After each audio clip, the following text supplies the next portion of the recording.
E aí, pessoal? Tudo bem com vocês? O momento da história em que o mundo da Fórmula 1 se espantou com o domínio absurdo que uma equipe vinha fazendo dentro da categoria com os carros de outro planeta. E tínhamos também por ali um leão de outro planeta. No Grande Prêmio de San Marino de 1992, essa é a nossa história de hoje.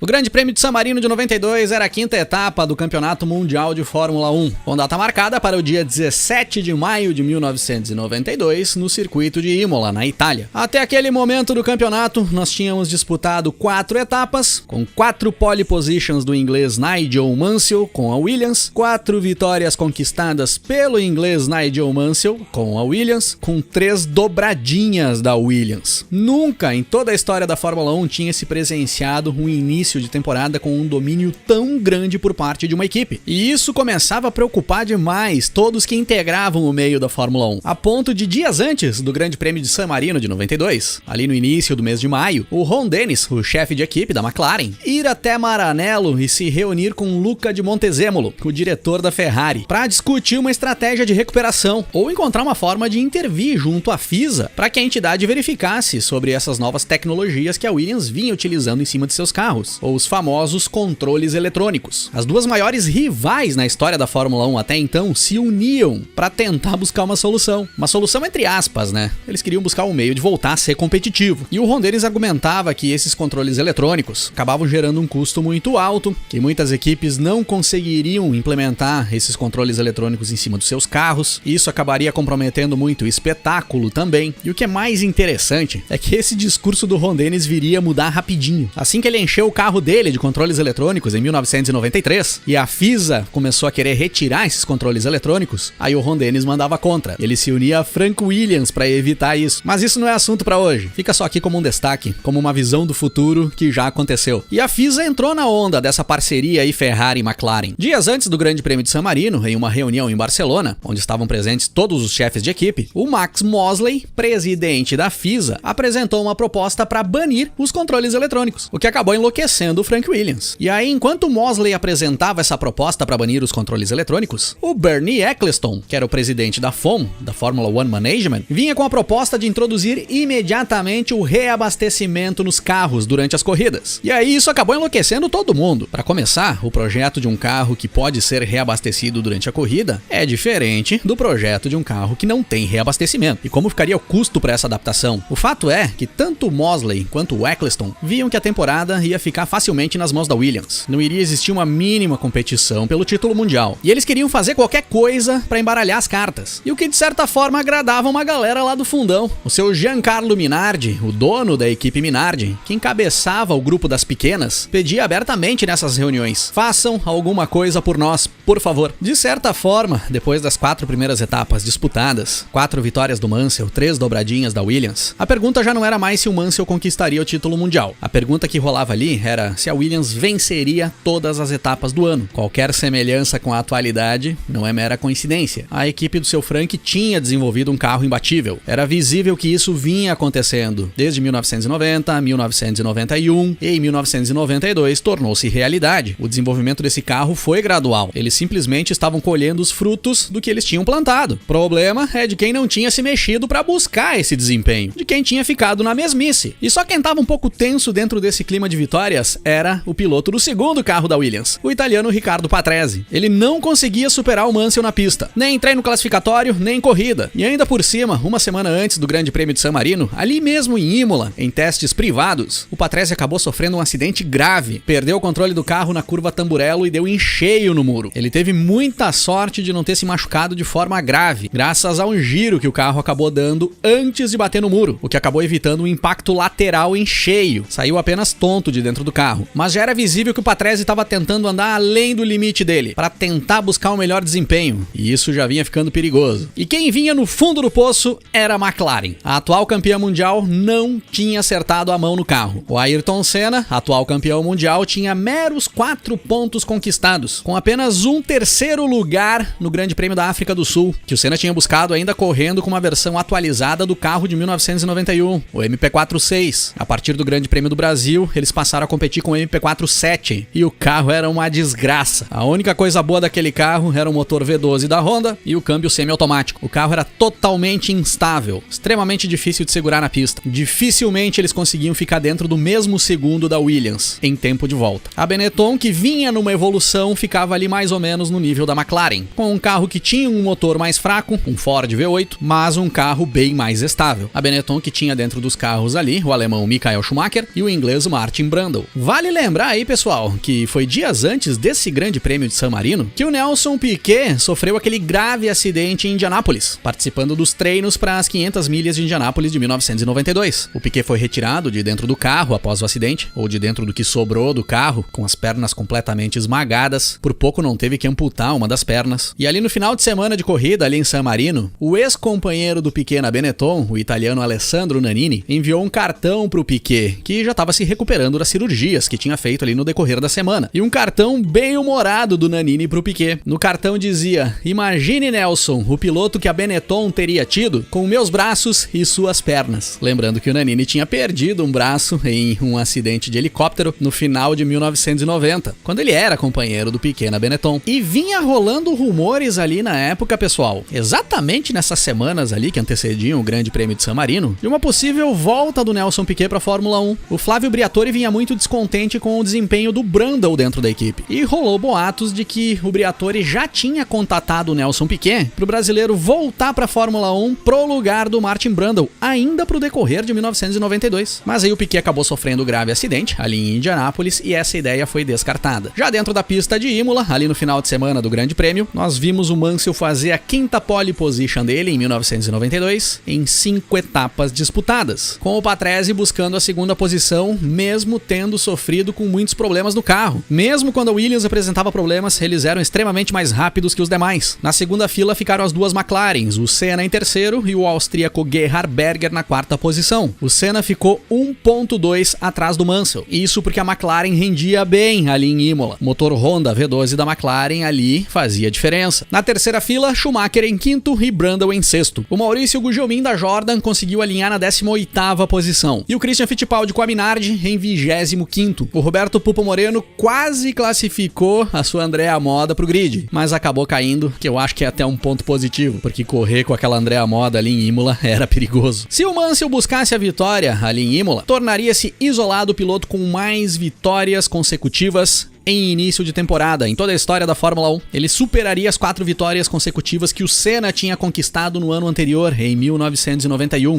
nas 4 primeiras etapas. E é dessa forma que nós temos a largada para as 60 voltas do Grande Prêmio de San Marino de 1992. O Mansell larga bem e se garante na frente. O Senna também larga bem e chega a botar o carro do lado do Patrese e ameaçar a segunda posição do italiano, mas não teve jeito. Logo na tamburela, o Patrese já se mantém na frente e fica em segundo. O Berger e o Schumacher se atrapalham e acabam perdendo a posição pro Brundle, que vinha logo atrás do Senna. Mas rapidamente, ainda no decorrer da primeira volta, o Berger recupera a posição em cima do Brundle. Fechando a primeira volta, nós tínhamos Mansell, Patrese, Senna, Berger, Brundle e Schumacher. E o Schumacher alucinado pra cima do Brundle, querendo retomar a posição do companheiro, enquanto as Williams conseguiam ser em torno de 2 segundos mais rápidas que os demais. Iam abrindo uma distância absurda na frente. Na volta 3, o Mansell já estava a 3 segundos de vantagem do Patrese, e o Patrese já tinha 5 segundos de vantagem pro Senna. Na volta 6, aquele grupo ali formado por Senna, Berger, Brundle, Schumacher, o Jean Alesi com a Ferrari que vinha mais atrás, já estava a 10 segundos do Mansell. Era muita diferença de ritmo. Chegando ali pela volta 10, o brasileiro Christian Fittipaldi abandona. Problemas na transmissão da Minardi do Christian. Fim de prova pro brasileiro, que estava andando lá no fundão. Na volta 15, o Mansell estava 6 segundos na frente do Patrese. E aí o Patrese já estava 20 segundos do Senna, que estava 4 segundos na frente do Berger, que estava ali meio embolado com as Benettons, um atacando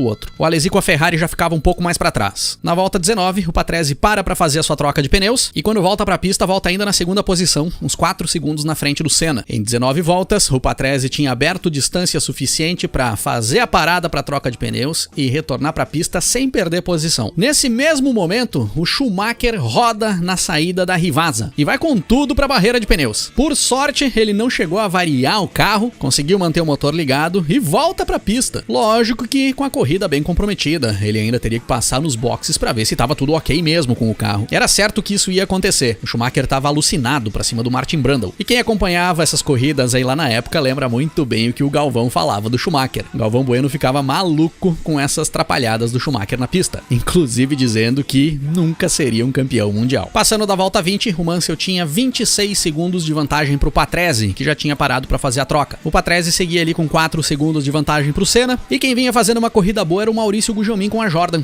Nesse momento aí o Gugelmin já era 12º. Na volta 23, o Mansell para fazer a sua troca de pneus. Retorna para a pista ainda na primeira posição, 4 segundos na frente do Patrese. Na volta 26, para o Senna, e aí ele troca pneus e retorna para a pista entre o Brundle e o Alesi. Ou melhor, entre o Alesi e o Brundle. O Alesi estava na frente, o Brundle já tinha parado para fazer a sua troca de pneus. Na volta 27, para o Berger para trocar pneus. E aí o Berger volta em quinto, atrás do Senna, que era o quarto colocado. E o terceiro era o Jean Alesi com a Ferrari. E aí a torcida ferrarista enlouquecia na arquibancada. Porque o Alesi vinha ali na terceira posição, já se colocando no pódio, e o Alesi vinha numa estratégia para não parar para fazer troca de pneus. Ele iria até o final. Na volta 30, o francês da Ferrari estava 4 segundos na frente do Senna. Só que na volta 34, essa diferença já tinha caído para 2 segundos. E o Berger também vinha tendo um bom ritmo e vinha se aproximando do Senna. Os dois carros da McLaren iam chegando na Ferrari. Na volta 39, o Senna cola no Alesi e começa a atacar. Na volta 40, não deu pro Alesi. O Senna bota o carro do lado, passa e assume a terceira posição. E o Berger vai junto para cima do francês. Bota o carro do lado para fazer a ultrapassagem também. De uma forma meio precipitada, né, Berger? O francês não vê o austríaco botando o carro do lado. Os dois se enroscam a ponto do Alesi dar uma escorregada na pista, rodar e atingir o Berger em cheio, e era fim de prova para os dois pilotos. E um trabalho árduo para os fiscais tirar da pista o carro do Berger, que tinha parado bem no meio da pista, estava atrapalhando o fluxo. Bom para o Maurício Gugelmin, com esses abandonos aí o brasileiro da Jordan seguia subindo no pelotão. Na volta 45, o Mansell estava 16 segundos na frente do Patrese. Olha o quanto ele já tinha evoluído. Quando o Mansell tinha feito a troca de pneus, ele tinha voltado para a pista 4 segundos na frente do Patrese. O Senna estava 50 segundos atrás do Mansell, sofrendo um absurdo com o desgaste físico dentro do carro. Era um horror segurar aquele carro instável, fazia um esforço tremendo. E além de tudo, fazia um calor horrível ali em Imola naquele final de semana. Tava 40 graus. Só que não tinha outro jeito. Foi aguentar o tranco e fechar as 60 voltas de corrida, com o inglês Nigel Mansell da Williams cruzando a linha de chegada na primeira posição. 5ª vitória